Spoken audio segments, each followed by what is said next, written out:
guys, Maximus here, this time with a review of the original wrench pliers or plier wrench. These are made by Eifel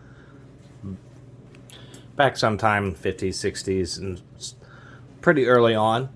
Anyway, a lot of people are familiar with the Knipex Wrench Pliers, these things, which I also really like a lot. But there was something similar. This is known as a geared head wrench, and this is supposed to replace both a crescent wrench and a set of pliers at the same time.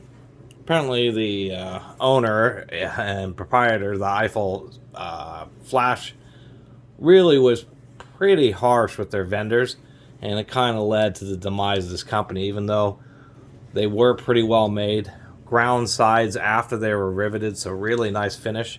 And as far as adjustment, what was interesting is the handle. It is a geared head. We can see the gear teeth there. As the handle just retracts, disengages the gear teeth, and then you would adjust the jaw. But that was also part of their, I guess, Achilles heel, is if you're in any kind of elevated area and you need to adjust the jaws and you open that too much, the jaw would fall right out. Now, the deal is that these actually came as kits with a couple different shaped jaws. One set of jaws more for kind of plier duty and working with pipes, and then this set of jaws and this one, which was more for working with fasteners. But they still work a similar way. When you have this moving handle that's directly geared into this, and actually let me open this up a bit more, when you're working on a fastener, let me get this one more notch here,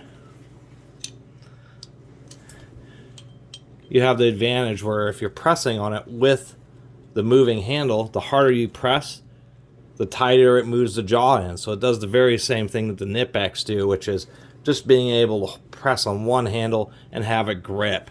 They also did this thing where they have this crosshatch pattern, and actually that was kind of interesting because it makes it kind of a ratcheting action, because you can get a bolt loose and then the bolt corners will get in those slots, and so once you have something loose, you can actually rotate it out of there pretty easily.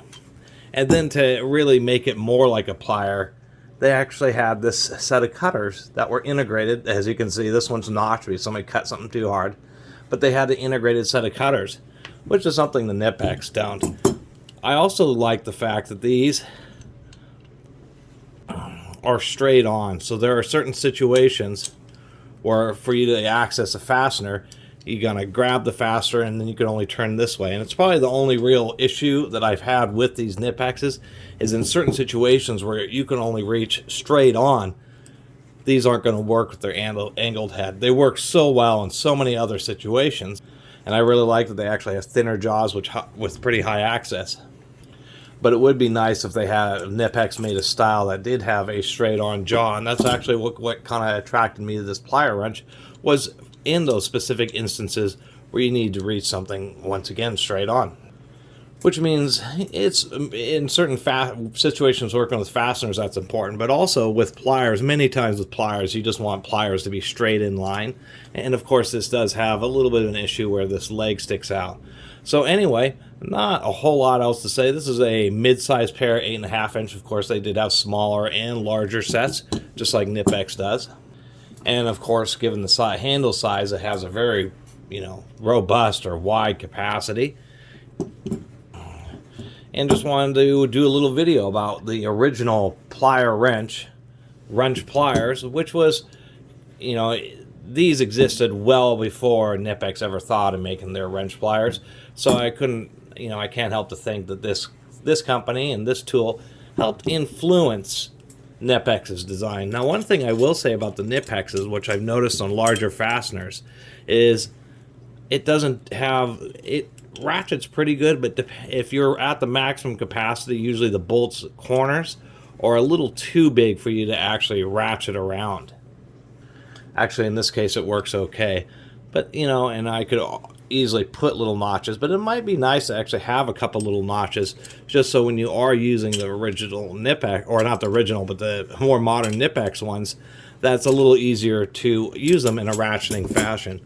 Because the way these notches work in this wrench here really do work out pretty well. Get that adjusted right. The way they grab the corners of the bolt, it really just makes it a little bit easier to get a grip, whether or not you're on the flats or you're on the corners, or of course on these you do have to be on the corners themselves, or excuse me, on the flats. I'm all confused here. So anyway, once again, my little video on what I consider a neat little set of wrench pliers, the original set of wrench pliers. And it's kind of sad not to see these still being manufactured, because they certainly were pretty well made, certainly pretty useful tool.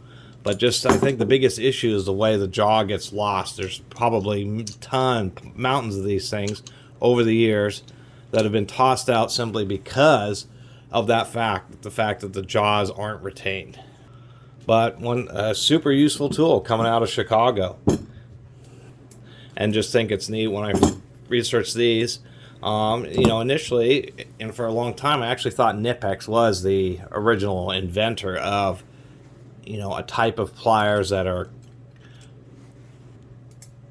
basically like crescent wrench adjustable pliers that have, you know, a self-tensioning technique, or until I discovered the Eifel flash plier wrench. And so that's part of the purpose of my channel, is the tool discovery. And it's amazing how many tools have been made over the, you know, last 100 to 150, 175 years that have been made, or good, or great designs, but have just fallen to the wayside and kind of disappeared in the annals of history. People get newer stuff like this and they think, you know, these are the original, when I found out in so many situations, no, there's somebody else at some point in the past who actually has made something similar. They're just not around anymore, opening it up for a market like Knipex to make something that's just a little bit more modern. Anyway, I really appreciate everybody who's been watching and subscribing. And if you haven't subscribed, please do. And also give a check out of my Teespring store on my Catus Maximus t-shirts. I know YouTubers plug that a lot, their t-shirts and merch a lot, but a single t-shirt sale certainly helps me out more than thousands of views on a video.